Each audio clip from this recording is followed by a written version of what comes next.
আসসালামু আলাইকুম রহমতুল্লাহ। প্রিয় সপ্তম শ্রেণীর শিক্ষার্থী বন্ধুরা, গত ভিডিও ক্লাস পর্যন্ত আমরা মূলত আলোচনা করে শেষ করেছিলাম তোমাদের বিজ্ঞান পাঠ্য বইয়ের অধ্যায় 7-এর পার্ট 9 আগ পর্যন্ত। সো আজকের এই ভিডিওতে আমরা পার্ট 10 যেটা রয়েছে অনবায়যোগ্য শক্তি, এটা নিয়ে মূলত আমরা আজকের এই ভিডিওতে আলোচনা করার চেষ্টা করব। সো বন্ধুরা, চলো বেশি কথা না বাড়িয়ে আমরা আমাদের ভিডিওর মূল আলোচনা শুরু করে দিই। তবে ভিডিওটি শুরু করার আগে তোমাদের কাছে একটা ছোট্ট রিকোয়েস্ট থাকবে, যদি তোমরা আমাদের চ্যানেল নতুন হয়ে থাকো এবং আমাদের এই চ্যানেলের কোনো ভিডিও যদি তোমার কাছে কোনো রকমের হেল্পফুল মনে হয়, তাহলে অবশ্যই আমাদের চ্যানেলটিকে সাবস্ক্রাইব করে দিবে। সো চলো এবার আমরা আমাদের ভিডিওর মূল আলোচনা সামনে এগিয়ে নিয়ে যাই। অনবায়যোগ্য মানেই হলো যে শক্তি একবার ব্যবহার করা হলে তার উৎস থেকে পুনরায় শক্তি উৎপন্ন করা যায় না। এটি মূলত প্রাকৃতিক সম্পদ, যা পুনরায় উৎপন্ন করা যায় না। প্রকৃতিতে এদের তৈরি করতে যত সময় লাগে তার চেয়ে কম সময়ে ব্যয়িত হয়। অনবায়যোগ্য শক্তির মধ্যে অন্যতম হচ্ছে কয়লা, তেল, প্রাকৃতিক গ্যাস, ইউরেনিয়াম ইত্যাদি। অনবায়নযোগ্য শক্তির সুবিধা এবং আমরা নবায়নযোগ্য শক্তির সুবিধা এবং আমরা কিন্তু সীমাবদ্ধতাগুলো পড়েছিলাম। সো এখান থেকে আমরা পড়ব হচ্ছে অনবায়নযোগ্য শক্তির সুবিধা এবং তার সীমাবদ্ধতাগুলো নিয়ে। সো প্রথমে রয়েছে আমাদের সুবিধাটা। অনবায়নযোগ্য শক্তির সুবিধা মূলত দুটি দিক দিয়ে বিবেচনা করা হয়: দাম ও প্রাচুর্য। বেশিরভাগ যন্ত্রপাতি বা যানবাহন অনবায়নযোগ্য শক্তির সাহায্যে চলে। এদের নবায়নযোগ্য শক্তির সাথে চালাতে অনেক বেশি খরচ লাগে। যেমন সাধারণ বা প্রাকৃতিক গ্যাস বা তেলে কম খরচে যানবাহন বা যন্ত্রপাতি চলে। অপরপক্ষে নবায়নযোগ্য শক্তির উৎস যেমন সৌরশক্তি দ্বারা কোনো যানবাহন চালানো কষ্টসাধ্য এবং ব্যয়বহুল, কিন্তু অনবায়নযোগ্য জ্বালানি সস্তা। এদের অল্প পরিমাণ থেকে বেশি শক্তি পাওয়া যায়। যেমন পারমাণবিক চুল্লিতে অল্প ইউরেনিয়াম থেকে কিন্তু আমরা অনেক বেশি পরিমাণে বিদ্যুৎ শক্তি পেতে পারি।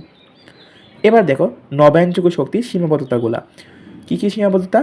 এটি অনবায়নযোগ্য এবং দ্রুত ফুরিয়ে যায়, এরা মূলত নিঃশেষ হয়ে যায়।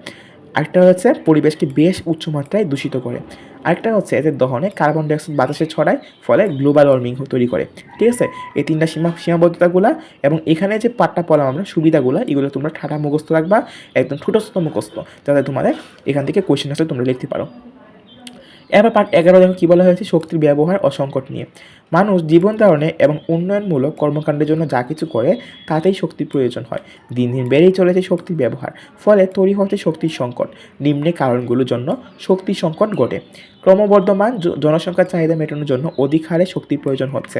উন্নয়নশীল দেশসমূহ ব্যাপক হারে দালানকোঠা, রাস্তাঘাট, কলকারখানা ইত্যাদি নির্মাণ করছে এবং যানবাহন ব্যবহার করছে। এ সকল নির্মাণ কাজে এবং যানবাহন চালানো এবং রক্ষণাবেক্ষণে অধিক শক্তি কিন্তু ব্যয় করছে। মানুষ উন্নত জীবনযাপনের জন্য বিলাসবহুল বাড়িঘর নির্মাণ করে। রেডিও, টিভি, ভিসিআর, কম্পিউটার, শীতাতপ নিয়ন্ত্রিত যন্ত্রপাতি অধিক হারে ব্যবহার করার ফলে শক্তির সংকট কিন্তু বাড়ছে। মানুষের ব্যবসা বাণিজ্য, কাজকর্ম, যোগাযোগ দিনে বৃদ্ধি পাচ্ছে, এতে অধিক শক্তি ব্যয় হচ্ছে।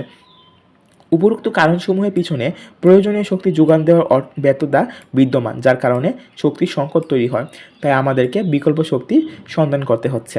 সো এই ছিল আজকের ভিডিও, এবং এই ভিডিও তোমরা আশা করি সব কিছু বুঝতে পেরেছ। সো এখান থেকে শক্তির ব্যবহার সংকটে তোমরা মুখস্থ করবা, এখান থেকে অনবায়ন শক্তির যে সীমাবদ্ধতা সেটা মুখস্থ করবা, এবং এখান থেকে তোমরা এই যে অনবায়নযোগ্য শক্তির সুবিধা যেগুলো রয়েছে সেগুলো তোমরা মুখস্থ করে নিবা। সো এখান থেকে তোমাদের পরীক্ষায় অনেক বেশি কোয়েশ্চেন আসে। ঠিক আছে, বড় কোয়েশ্চেন আসে, দেখা যায় 3 নাম্বার কি 2 নাম্বার কিংবা 4 নাম্বার কোয়েশ্চেনে ঢুকিয়ে দেয় এদেরকে। সো এটা তোমরা অবশ্যই ভালো করে পড়বা এই পার্টটা। সো এই ছিল আজকের ভিডিও।